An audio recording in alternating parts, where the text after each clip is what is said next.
Hello again, ladies and gentlemen. We are back for another edition of SoulsBorne Battle to the Death. We're going to pick two random SoulsBorne bosses, and we are going to pit them in Mortal Kombat against each other, but not the game, because that's trademarked.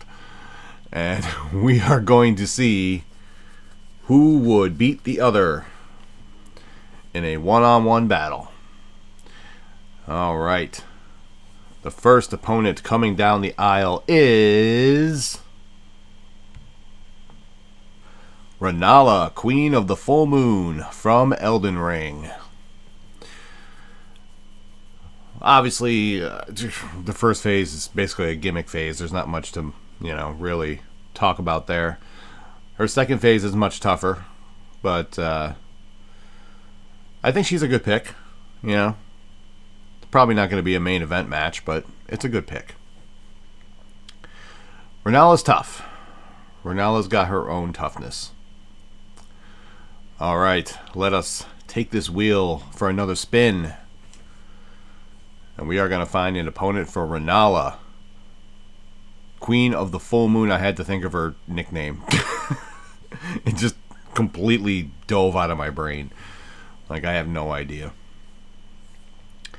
Alright. Rennala, Queen of the Full Moon in one corner, and in the other corner we have Radagon of the Golden Order. Oh my god.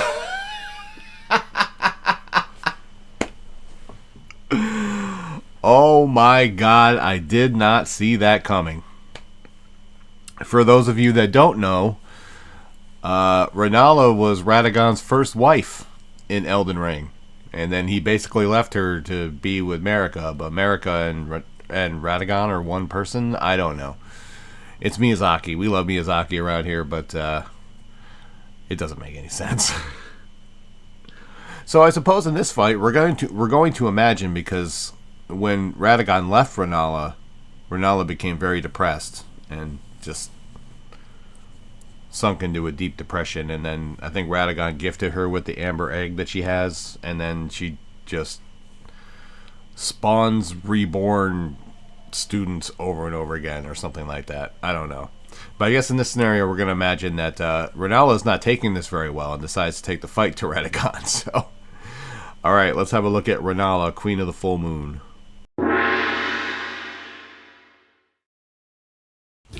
Rennala is the head of the Academy of Raya Lucaria.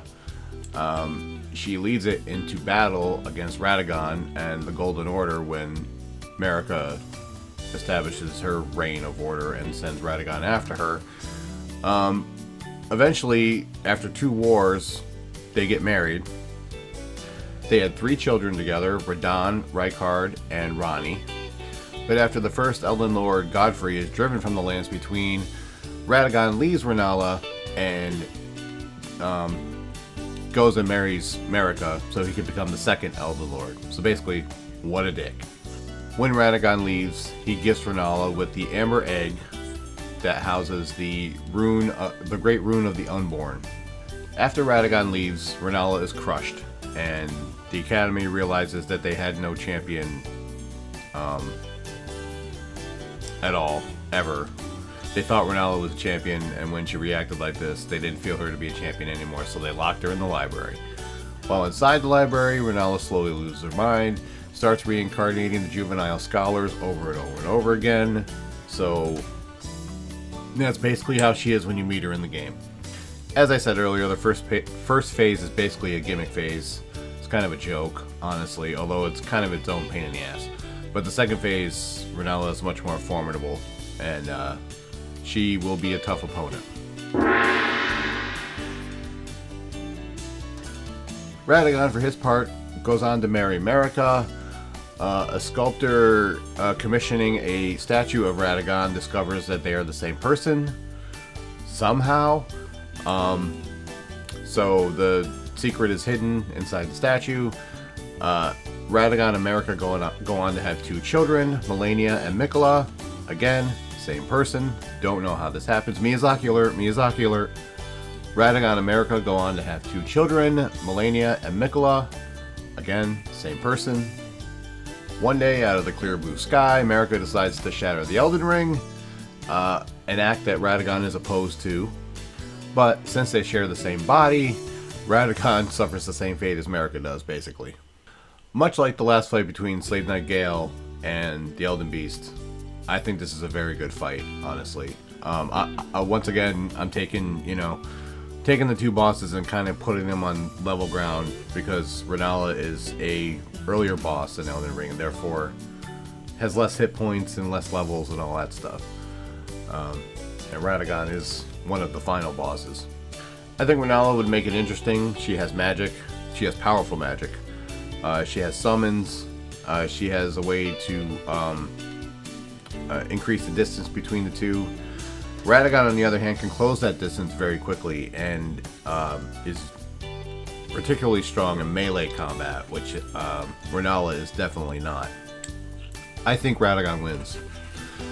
I don't think that's too controversial a statement. I think Radagon wins. I think he closes distance faster than just about any boss I've ever seen. And even at a distance, he can do significant damage. So, I think Radagon takes this fight. That is only my opinion. Feel free to leave yours in the comments. And that is going to do it for this edition of SoulsBorne Battle to the Death. Thank you all for watching. Leave a like, subscribe, notifications, and all that junk. RobertBlanchardBooks.com if you're interested in my books. If you'd like to hear more about them, the Rise of Dragons podcast, wherever you find your favorite podcasts. You can go to my Linktree at Bobby's World 2110 and find anything associated with me. You can follow me on Instagram and Twitter at Bobby's World 2110. That's going to do it. So until then, be well, stay safe, and as always, it's Bobby's World, and you're all just living in it. See you alive, y'all. Bye. What's going on, guys? Thank you for checking out the video today, but I got a question for you. Did you know I wrote a book? Did you know I wrote 3 books? Did you know that they're all part of the same series? The Roar of a Dragon, The Treachery of a Weasel, and The Cry of a Raven. ReadersFavorite.com says that its intensity rivals that of the Game of Thrones series. Now, I personally think that's crazy, but it's not for me to judge. It's for you to judge. Go to RobertBlanchardBooks.com and you can check out the books right now. But wait, that's not all. All 3 books got 5-star reviews in ReadersFavorite.com. These books won the silver medal in the Literary Titan Awards. The Cry of a Raven won silver at the Global eBook Awards. So what are you waiting for?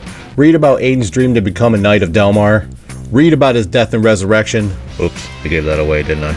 And read about his journey back home from 3,000 years in the future to stop the evil that started in Delmar. Go to RobertBlanchardBooks.com. You can read the first 3 chapters of each book there for free. And then, if you're interested, you can buy the books there as well. And if you've already read the books or you just want to hear more about them, you can check out the Rise of Dragons podcast. You can listen to it wherever you listen to your favorite podcast. And in every episode, I cover a character from the book, an event from the book, my journey into writing, and everything in between. Ripley, what do you got to say about all this? Give me a treat or I will end you. You know she's telling you to check out the books. Go to RobertBlanchardBooks.com to check out the books or listen to the Rise of Dragons podcast if you want to hear about them. That's all I got to say, and thank you for watching this video.